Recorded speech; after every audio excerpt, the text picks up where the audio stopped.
What is up, guys, and welcome back to the channel, guys. Came across this video. I recently made a comment about Sweden being part of NATO on one of my other videos, and I chose this video, seen it just to see, because I seen somebody comment said that they're still not officially NATO, and I'm doing this so y'all can at least direct me to videos to what is NATO. Because I know I've always heard it in different videos about in Europe and stuff like that. So we finna see how Finland and Sweden would transform NATO's military capabilities. So y'all hit that subscribe button, send me more suggestions, like I said, directly towards the NATO, so I can learn a little bit more. But we finna jump into this. Both NATO and Russia have eyes on this Swedish island. Once inhabited by Vikings in as early as the 8th century, this piece of land is of strategic importance.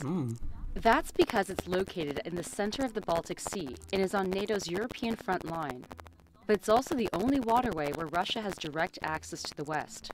Gotland is just one small part of how NATO could benefit if Sweden and Finland become members of the bloc.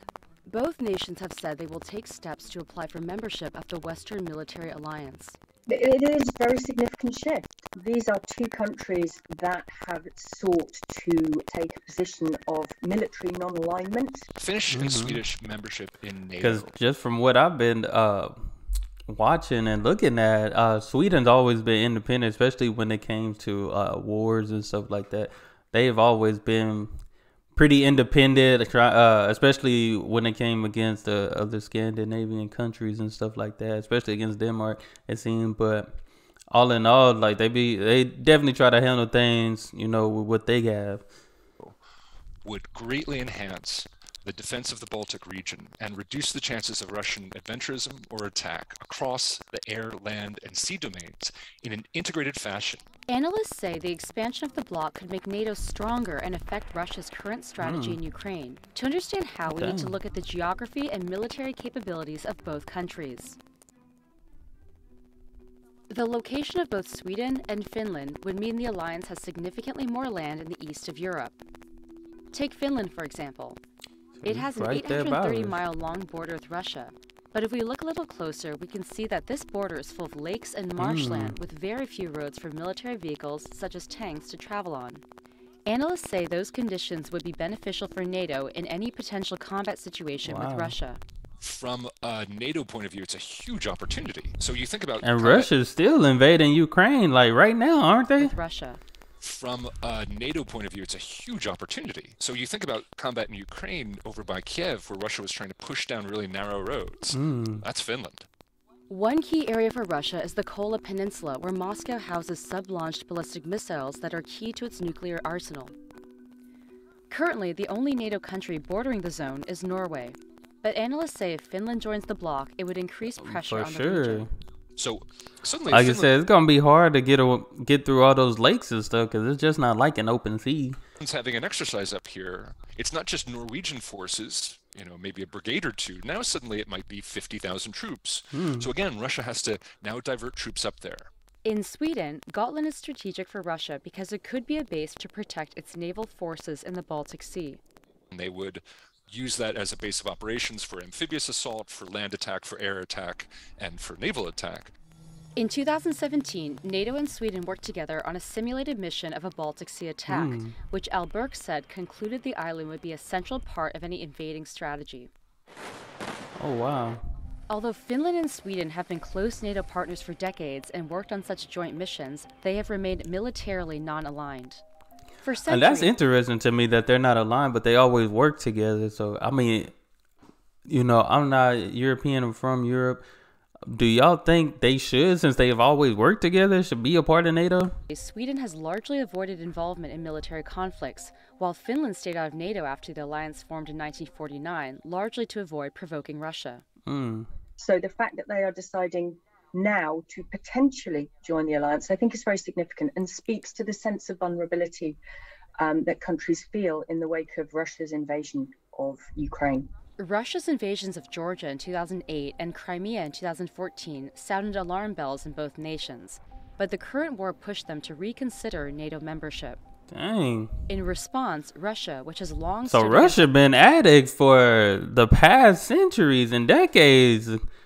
Man. Any eastward expansion of the bloc, has issued threats. According to the Kremlin, Russian President Vladimir Putin told the Finnish president that ending the country's decades-long non-aligned defense policy would be a mistake for Helsinki. And Russian Deputy Foreign Minister Alexander Grushko said that Moscow would need to take adequate precautionary measures if NATO were to deploy infrastructure for nuclear weapons near Russia's borders, including in Finland. I think one of the reasons that we saw the invasion of Ukraine is because they are not a member of NATO, and Russia. So Ukraine is not a member of NATO either. I want to. Yeah, this is why I need y'all to send me so I can see who's all a part of NATO. Because like I said, I know Norway is, and maybe I don't know how many countries in Europe are a part of NATO. That's interesting. A member of NATO, and Russia felt that they could therefore take the action they did without incurring a direct. They probably would have been in trouble if they were part of NATO. And so I think that is something that will be playing into Moscow's strategic. So Russia pretty much just trying to go for the weakest countries, I'm guessing.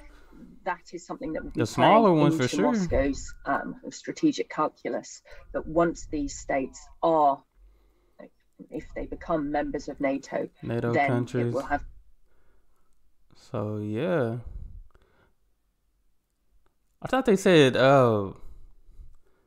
okay, so yeah, so NATO, all these countries pretty much got some pretty main countries here. So we got Norway, Denmark, Sweden, and Finland. The other two biggest right there, and some smaller.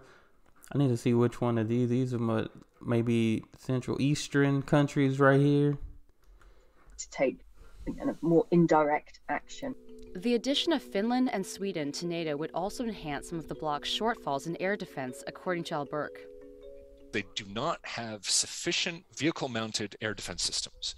NATO air defenses, especially in the East, are very, very weak. And again, this is a huge capability shortfall that NATO is attempting to address. Sweden's advanced purchases of air-launched cruise missiles and Finland's $9.4 billion purchase of 64 cutting-edge U.S. F-35 fighter jets would significantly improve NATO's air defense and attack capabilities. And it could require Russia to add countermeasures to that potential threat, analysts say, spreading its resources thin while trying to establish air dominance. But some analysts also believe that the introduction of Sweden and Finland into the bloc could fit into a broader plan by Russian President Vladimir Putin to realign his forces to different regions. I think Russia thought a long time ago that Finland and Sweden would end up joining NATO. I think it helps Putin in terms of his messaging that NATO is scary, so that he can divert resources from human development in Russia towards military. That's some interesting stuff. That is interesting. And these are probably plans they thought about years in advance and stuff. So, like you said, this is definitely interesting. Yeah, do y'all think they should, or should they continue to stay independent? But I feel like with what Russia do it sounds like even if they join, they got an alternative for that too. So I don't know.